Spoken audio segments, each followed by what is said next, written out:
Now let's bring in my guest, Defence Minister Peter Dutton. Mr Dutton, thanks for joining us this Easter Sunday. Pleasure, Andrew. Happy Easter. You've just come out of this Brisbane lockdown. Do you think these sort of lockdowns are still necessary when there's such a low number of COVID-19 cases and we have thousands of vaccinations of our vulnerable going on? Well, Andrew, obviously Australia's in a much better position than almost any other country in the world. We want that to continue, and we've worked very closely and very effectively with the states.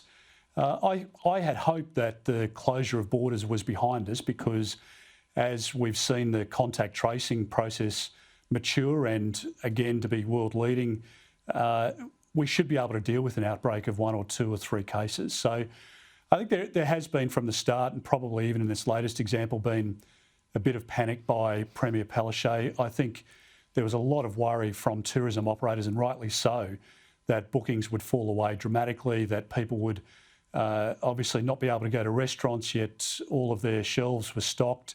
They had meat and all of the food rotting that otherwise would have been served to people over a very busy period of Easter. So we're lucky that the cases ultimately dwindled and the contact tracing was effective. And I think the default position, frankly, should be to keep it open and to be reassured now that more and more vulnerable people are being vaccinated and that the contact tracing can develop very quickly, particularly where you have the first case coming out of hotel quarantine, where a health worker, for example, is infected and then distributes that around the community. Then contact tracing can work very quickly and very effectively, as we've seen. So I hope it's in the past because it's incredibly disruptive and it makes it very difficult for people to be able to plan. We want jobs growing. We don't want them diminishing. We want to make sure that people's businesses are viable, particularly over the coming months, and the closure of borders in a knee-jerk way just doesn't help that. Now, it's not been the smoothest or easiest start to the vaccination program. Yet the government seems confident all of us will receive our first dose by October. What reassurance can you give us on that? Well, Andrew, look, we took a decision last year to close our international borders, firstly with China and then with the rest of the world. We're an island nation and we took advantage of our geographic location, and we were very wise to do that. And that, I think, has been the biggest success story of our management of COVID, and the way in which the health system has dealt with COVID since then has been a great credit to, I think, both the Commonwealth Health Minister, but the state health ministers and the territory health ministers as well. We've been able to roll out the vaccine now, and that'll continue. I think, again, one of the best decisions that Australians, I think, would be very proud of that we took as a government was to import the vaccines, but also develop the manufacturing capacity here in Australia. So manufacturing 1 million doses a week so that we don't have a disruption of the supply chain means that we can get people vaccinated, and we'll do it in an orderly way between now and October. In the United Kingdom, where people are still in their thousands being diagnosed each day with COVID virus, where people are still dying, well, there's been a mad panic there and elsewhere, including in the United States, to get the vaccine rolled out. We haven't lived in that environment. We don't want to. And so, yes, there'll be hiccups from time to time in terms of the rollout of the vaccine. We'll work with the states, we'll work with GPs, and we'll make sure that we get people, starting with the most vulnerable, as you've seen, have the vaccination and protect them and keep them healthy and safe as we deal with the virus over this calendar year. Before I get on to your new appointment to Defence, I wanted to ask about your time in Home Affairs. What do you see as your greatest achievements in that role? Well, Andrew, I was incredibly proud to lead a portfolio, which obviously we'd brought together with the Secretary, Michael Pezzullo, and the Prime Minister was a very strong supporter of the construction of the Home Affairs portfolio right from the start, and I'm very grateful for that. But the agencies there, the Australian Federal Police, Border Force, ASIO, AUSTRAC, ACIC, they're just full of incredible people who have delivered us results over the course of the last few years that as a country we should be very proud. And if you look at the fact that we put $70 million into the Australian Centre to Counter Child Exploitation, that has now saved, we believe, over 250 children, removed them from harm, from the hands of pedophiles. We've cancelled the visas of 6,000 criminals, including many who have committed sexual assault against women and children. I'm incredibly proud of that because I think they would have gone on to offend against other women in our society. We've got all of the children out of detention. I closed the Manus Island Detention Centre. We brought in 12,000 people from Syria and Afghanistan, Iraq, that region. Those people are starting new lives here. The Yazidi women that we brought in, who otherwise would have been slaughtered or tortured, as we saw happen to thousands of Yazidi women otherwise. So there are those elements that I'm extremely proud of. We've been able to thwart 20 attempted terrorist attacks in our country as well.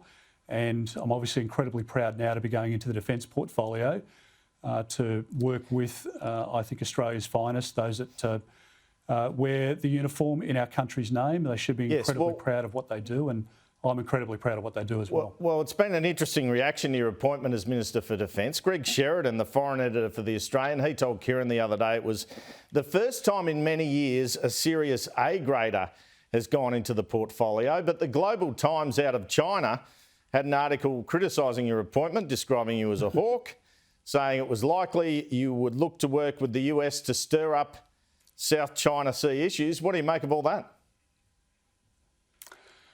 Well, I think they're half right. We'll work very closely with the United States because they're our most important ally. But we don't do that in an antagonistic way. We do it in a way to protect our sovereignty and our national interests. And we don't support militarisation of ports. We don't support any foreign country trying to exert influence here via cyber or other means. We don't want to see conflict in our region. It's incredibly important that our partnership, not only with the United States, but with Japan, with India, with the United Kingdom, our traditional Five Eyes partners otherwise, Canada and New Zealand, that we continue to work very closely with them because there's a lot to defend in this century, and we need to make sure that we invest properly, which we're doing in the defence portfolio, to provide our servicemen and women with the capacity that they need to defend our nation and our region. And we'll continue to work very closely with countries like China as well, because that is a very important relationship on many levels. I wanted to ask you about these comments from the US Commander Philip Davidson last week that China could invade Taiwan within the next 6 years, echoed by Mike Pompeo in The Australian on the weekend. What's your best advice on this? And how fearful should we be of a US-China military conflict that we're drawn into? Well, Andrew, all of us want to see emerging, super nations like China and existing ones like the United States work very closely together. Obviously, China has held long-term ambition in relation to Taiwan, and we want to make sure that there is peace in our region, that we can work in a collaborative way with the Chinese Communist Party, with those that run China, and to make sure at the same time that we can work with others across the region. So we don't want to see conflict, and we want to make sure that we work with our partners to make sure that that doesn't become a reality. And again, it's why it's very important for us, particularly in our region, to work closely with the United States. They are our most important ally, as I say, and the way in which they have, I think, recognised the fact that Australia has stood up within our own region underscores their perspective on the region and the way in which we've got to work very closely together. One of the big issues for you to address, taking over from Linda Reynolds, is Australia's new submarine program. What is that program going to cost us? Did we accept the right bid? Is it worth the $90 billion that's been reported? Is there a chance we might end the agreement with the French on it? Well, Andrew, we've got a $270 billion investment over 10 years, so not just in the attack class subs, but also offshore patrol vessels, our frigates. We've got a massive investment into our land and air assets as well. So traditionally, though, Australia, like most other developed nations, where there's a significant spend, there will be cost blowouts from time to time. There will be time blowouts. We've been very clear about the fact that we want good value for the investment that we're making. We want Australian industry to benefit because there are small businesses right across the country who are in the supply chain working for the primes, making sure that that they're taken care of is an important aspect of this spend as well, because it creates jobs and creates industry and has a massive multiplier effect in the Australian economy. But I'm having a look at each of the projects now to make sure that everything is on track and it's going to be on budget. and we'll continue that process. But is it 90 billion that we're looking at the moment, Mr. Dutton? Is it 90 billion that we're looking at? Well, we'll see. We'll see, Andrew. Once I've had the full briefings about where it's at, I'm concerned about Australian content as well. I think Melissa Price has done a fantastic job in her portfolio within the defence portfolio, and I want to make sure that there's a very clear message to the primes here that we have been clear about our intent for Australian industry, because particularly out of COVID, it's important that these industries grow. We're not going to tolerate slippage in relation to the Australian content. And I've been very clear with the Secretary of the Defence Department and the CDF as well that we will work to budget, and that if we need additional expertise, if we need additional resources, then they will be applied to deliver these projects on time, on budget. That's what will happen. But again, we're looking at each project. I'm in that process at the moment. I'll have more to say about it in the coming weeks, and it's an incredibly important investment for our country to make. What are your views on how best to handle this SAS war crimes scandal? How do we balance the interests of veterans with punishing people who've done the wrong thing? Do you think we'll see successful prosecutions? Well, Andrew, obviously we've set up the Office of the Special Investigator, and that will look at what I think is a relatively small number of people who have done clearly the wrong thing. I don't want that to overshadow the very significant, outstanding work, particularly that the SAS and others have done within the Australian Defence Force in the Middle East in conflicts going back a long period of time. The work of our Australian Defence Force personnel is world class. It's recognised as such. And we need to support that work. We have one of the most feared fighting machines in the world, and we need to make sure that we continue to support them. So if we can do more to support veterans, and I think we can, we've made a significant investment. And again, Darren Chester's done great work in this area of the portfolio, but there's more that we need to do. We need to take care of our veterans. We send them off to war. In some cases, they've had a number of rotations. And the impact do we need a Royal Commission? Not just them, but their families as well. Well, the Prime Minister's been clear about this, Andrew, and we want to have a standing Royal Commission so that families into the future where tragically somebody has committed suicide, that they can have their say and have a better understanding of the circumstances surrounding that death. But we've been very open to a Royal Commission, not opposed to a Royal Commission, but we want it in concert with a continuing arrangement where families can continue to receive justice, and we can learn the lessons so that we can take care of those veterans into the future. Mr. Dutton, we're running out of time. Just quickly, I reported earlier this suspected cyber attack on the Parliament. Is this the new war frontier for us in reality, these cyber attacks?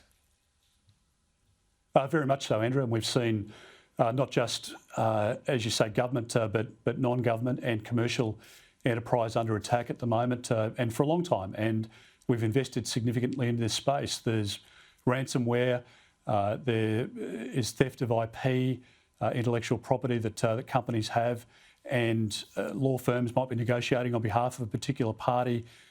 Many of those have been attacked, and similar businesses like them. The supply chain within defence industry is a prime target as well. So we'll continue to make a big investment, and people need to understand the significance of this threat online. More and more our lives are moving online. We need to protect ourselves from criminal gangs. We need to protect ourselves from state actors as well. And that is a very significant frontier now and into the future. And Mr. Dutton, it's been a bumpy start to the year politically for the government. Just finally, how are you feeling about the coalition's prospects at the election? Well, it'll always be tight, Andrew, and in a seat like mine, which is probably a Labor seat, I've held for the last 20 years because we've had good government, and the coalition's won 7 out of the last 9 elections. I believe that we can win the next election, but federal elections are always close, and Anthony Albanese promises a very different agenda than what people have seen under us. Their lack of focus on national security, their loss of control of our borders, their inability to manage money, all of that shouldn't be forgotten. And it's not that long ago since the Rudd-Gillard years. It's not that long ago since Bill Shorten was promising to introduce billions of dollars of taxes on older Australians. That is within the core of the DNA of the Labor Party. And the core equities that we're able to bring to government, including keeping Australians safe, managing the economy well, and the Prime Minister's leadership over the last 12 months through a very rocky period of COVID, I think contrast that effort compared to almost any other country, as I say, in the world, then the coalition will be in a good position. But there's a lot of water under the bridge between now and then. We've got a lot of hard work to get people back into work and to make sure that they keep their jobs. And I think really we should put it into perspective compared to what we see in comparable nations overseas. So a lot of hard work ahead. Mr. Dutton, thanks so much for your time.